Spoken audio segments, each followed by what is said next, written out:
Hi verse எல்லாருக்கும் வணக்கம். இன்னைக்கு நம்ம என்ன விஷயம் பார்க்க போறோம்னா, பொதுவா பொது வாழ்க்கையில நம்மள ஈடுபடுத்திக் கொண்டா, மக்களுக்காக நான் சேவை புரிய போறேன், நான் மக்களுக்காக பணிபுரிய போறேன், நான் மக்களுக்காகவே நிப்பேன் அப்படின்னு சொல்லிட்டு, தன்னை பொது வாழ்க்கையில ஈடுபடுத்துறவங்களுக்கு பொறுப்புணர்ச்சிகள் அதிகமாவே இருக்கு. அதேபோல மக்களுக்காக எந்த டைம்லயும், எந்த சூழ்நிலையும் நம்ம மக்களுக்காக நிக்கணும் அப்படின்னு சொல்லிட்டு எல்லாரும் சொல்லுவாங்க. அது நம்மளுக்கு எல்லாருக்குமே தெரியும். இங்க ஒரு சம்பவம் நடக்குது. எங்கன்னு பார்த்தீங்கன்னா, கோயம்புத்தூர் மேட்டுப்பாளையத்துல ஒரு சம்பவம் நடக்குது. என்ன விஷயம் நம்ம பார்த்தோம்னா, கோயம்புத்தூர் மேட்டுப்பாளையம் நகராட்சி 23வது வார்டு கவுன்சிலர், பெண் கவுன்சிலர் கவிதா அவங்க என்ன பண்றாங்க, தன்னுடைய கணவரோட போயிட்டு என்ன பண்றாங்க, ஒரு இளைஞர்கிட்ட என்ன பண்றாங்க, வாக்குவாதத்துல ஈடுபடுறாங்க. என்ன சம்பவம் அப்படின்னு சொல்லிட்டு நம்ம பார்த்தோம்னா, அந்த வீடியோ வைரலா எல்லாருக்கும் பரவிச்சு. அந்த வீடியோ நிறைய நியூஸ்லலாம் வந்துடுச்சு. என்ன விஷயம் பார்த்தீங்கன்னா, ஒரு வாலிபர் என்ன பண்றாரு, அங்க குப்பைகள்லாம் அதிகமா இருக்கு, அதாவது இந்த கால்வாய் அந்த காவாய் சரியா வாரல, தூர் வாரல அப்படின்னு சொல்லிட்டு ஒரு கோரிக்கையை முன்வைக்கிறாரு. இவர் என்ன பண்றாருன்னா, நான் கோரிக்கை முன் வச்சு அங்க சரியான தூய்மை பணி செய்யப்படல அப்படின்னு சொல்லிட்டு என்ன பண்றாரு, நகராட்சியில போயிட்டு என்ன பண்றாரு, கம்ப்ளைண்ட் பண்றாரு. இந்த விஷயம் அந்த ஏரியா கவுன்சிலர், அதாவது இந்த வார்டு கவுன்சிலருக்கு போகுது. அந்த பெண் கவுன்சிலர் என்ன பண்றாங்க, தன்னுடைய பையன் அது அப்புறம் அவங்க கணவர்லாம் கூட்டிட்டு போயிட்டு அந்த தம்பி கிட்ட என்ன பண்றாங்க, வாக்குவாதம் பண்றாங்க. அப்ப அந்த தம்பி கேட்கிற கேள்வி எல்லாமே நறுக்குன்னு நச்சுன்னு இருக்கு. அதாவது சொல்லுவாங்கல்ல, இவன் கரெக்டா பேசுறான்பா, கரெக்டா கேட்கறான்பா அப்படின்னு சொல்லிட்டு சொல்றாங்க. அதாவது என்னன்னா, இவர் இந்த தம்பி என்ன கேட்கிறாரு, உங்களால இந்த குப்பையை வார முடியல, சுத்தம் செய்ய முடியலன்னா எதுக்கு நீங்க தேவையில்லாம கவுன்சிலர் பதவியில் இருக்கீங்க, ராஜினாமா பண்ணிட்டு போங்களேன் அப்படின்னு சொல்லிட்டு சொல்றாங்க. ஆனா பொறுப்புல இருக்கிற, பொது வாழ்வில் இருக்கிற, மக்கள் பிரதிநிதித்துவத்தில் இருக்கிற இவங்க என்ன பண்றாங்க, தகாத வார்த்தைகள்ல திட்டுறாங்க.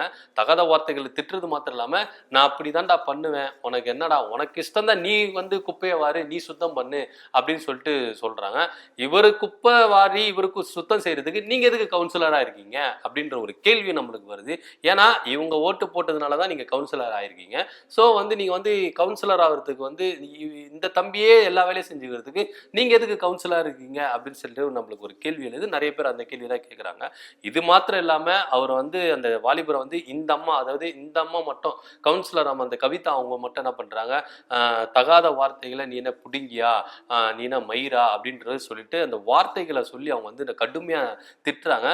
ஆனா அந்த தம்பி என்ன பண்றாங்க, ஏங்க இது மாதிரி பேசிட்டு இருக்கேன், உங்களால செய்ய முடியலையா, நீங்க இந்த வார்டுக்கு வராதீங்க, நீங்க வீட்டு வாசல் முன்னாடி நிக்கின்னு பேசாதீங்க அப்படின்னு சொல்லிட்டு அந்த வாலிபர் பேசுறாரு. இது ஒரு பக்கம் கான்வர்சேஷன் போயிட்டு இருக்கு. இன்னொரு பக்கம் என்ன பண்றாங்க, அவரோட அம்மா என்ன பண்றாங்க, குறுக்கிடுறாங்க. அப்ப அந்த கவிதாவோட கணவர் என்ன பண்றாரு, அந்த லேடி கிட்ட எங்கன்னு பாரு, நீ எனக்கு ஓட்டு போட்டியா, நீ எதுக்கு கேள்வி கேட்கற அப்படின்னு சொல்லும் போது, இவரு இந்த தம்பி எங்க அம்மா கிட்ட எதுக்கு, லேடிஸ் கிட்ட எதுக்கு நீ பேசுறீங்கன்னு சொல்லிட்டு கொஞ்சம் ஆமா நான் அப்படிதான் அப்படின்னு சொல்லிட்டு இவர் பேசுறாரு. அப்ப என்ன பண்றாரு, அந்த கவிதாவோட கணவர் என்ன பண்றாரு, அடிச்சிடறாரு. அடிச்சதுல என்ன பண்றாரு, இந்த தம்பி மயங்கி விழுந்துறாரு. இந்த கழுத்து எலும்புல அவருக்கு ஒரு சில முறிவுகள் வருது. எலும்பு முறிவு ஹாஸ்பிட்டல்ல அட்மிட் ஆறாங்க. அதுக்கப்புறம் அந்த தம்பி பேசின வீடியோலாம் வந்தது. அதுக்கப்புறம் இதுல என்ன விஷயம்னா, அதாவது கவிதாவும் அவரோட கணவரும் ஒரு ஸ்டேட்மெண்ட் கொடுக்குறாங்க கேமராக்கு முன்னாடி. என்னன்னா, இவங்க மேல தப்பே இல்லாத மாதிரியும், இவங்க அசிங்கமா பேசல, அந்த தம்பி தான் என்ன அசிங்கமா பேசினாரு, அதாவது அவரு தான் என்ன தகாத வார்த்தைகள் பேசினாரு, அதாவது ஒரு பெண்ணை இது மாதிரி பேசலாமா அப்படின்னு சொல்லிட்டு என்ன பண்றாங்க, ஒரு கருத்தை முன்வைக்கிறாங்க. என்ன அப்படின்னா, பெண்கள்னாலே நம்ம என்ன பண்ணுவோம், பெண்களுக்கு நம்ம ஆதரவா இருப்போம், பெண்கள் இது மாதிரி பேசிட்டாங்களே அப்படின்னு சொல்லிட்டு, பெண்களுக்கு சாதகமான சட்டங்கள்லாம் இருக்கு அப்படின்னு சொல்லிட்டு என்ன பண்றாங்க, அந்த அம்மா ஒரு டிராமா போடுறாங்க. அதாவது என்ன தகாத வார்த்தைகள் பேசினாரு, என்ன அசிங்கமா பேசும்போது என் வீட்டுக்காரர் எப்படி பார்த்துட்டு சும்மா இருப்பாரு, அதனால அடிச்சாரு, ஆமா நாங்க அடிச்சோம், அதனால என்ன அடிச்சாரு. அது மாத்திரம் இல்லாம இவர் என்ன பண்றாங்கன்னா, அந்த கிளீன் தூய்மை பணியை செய்ய விடுறதுக்கு இவர் தடை பண்ணாரு அப்படின்னு சொல்லிட்டு இவங்க என்ன பண்றாங்க, இவருடைய வாதத்தை முன்வைக்கிறாங்க. ஆனா அது சுத்த பொய், அதுல எந்தவித உண்மை இல்லை. முழுக்க முழுக்க கவுன்சிலர் கவிதா அவருடைய கணவர் மேலதான் பழிகள் இருக்கு. அவங்க தான் தகாத வார்த்தைகள் அசிங்கமா பேசி அந்த வாலிபரை தாக்குனாங்க அப்படின்றது வீடியோல நல்லா பதிவாயிருக்கு. இது ஒரு பக்கம் நடந்துட்டு இருக்கும்போது இந்த தம்பி என்ன பண்றாரு, போலீஸ்ல கேஸ் கொடுக்குறாரு. அதாவது கவிதாவும் அவருடைய கணவர் மேலே என்ன பண்றாங்க, பல பிரிவுகளின் கீழே என்ன பண்றாங்க, வழக்கு பதிவு செய்யறாங்க. இது ஒரு புறம் இருக்க, எதிர்க்கட்சிகள் என்ன பண்றாங்கன்னா, இது மாதிரி ஒவ்வொருத்தரும் என்ன பண்றாங்க, கருத்துக்களை முன்வைக்கிறாங்க. ஒரு வாலிபர் ஒரு மக்கள் தன்னுடைய பகுதியில ஒரு குறையை நிவர்த்தி செய்ய கவுன்சிலர் கிட்ட முறையிறாரு.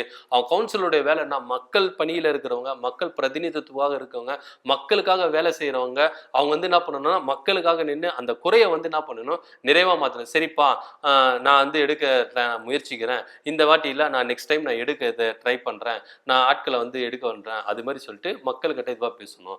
ஆனால் இந்த கவுன்சிலர் வந்து அதிகார துஷ்பிரயோகம் பண்ணுறாரு, ஒரு ரவுடிசம் மாதிரி இது பண்ணுறாரு. ஒரு பெண் வந்து இது மாதிரி வந்து இறங்கலாமா, அதாவது அந்த வாலிபரை சின்ன பையனை வந்து தாக்கலாமா அப்படின்ற மாதிரிலாம் நிறைய பேர் வந்து நிறைய கேள்வி கேட்குறாங்க. ஏன் பாஜகவுடைய சென்ட்ரல் மினிஸ்டர் அவரு கூட என்ன சொல்றாருன்னா, அந்த தம்பி பேசுனது கரெக்டு, இந்த கவுன்சிலர் கவிதாவும் அவருடைய கணவரும் நடந்தது வந்து பேசுனது வந்து கண்டிக்கத்தக்கது, வன்மையா கண்டிக்கத்தக்கது, மன்னிக்க முடியாத ஒரு குற்றம், சட்ட ரீதியா அவங்க மேல வந்து கடுமையான நடவடிக்கை எடுக்கணும் அப்படின்னு சொல்லிட்டு ஒரு கோரிக்கை வச்சிருக்காரு.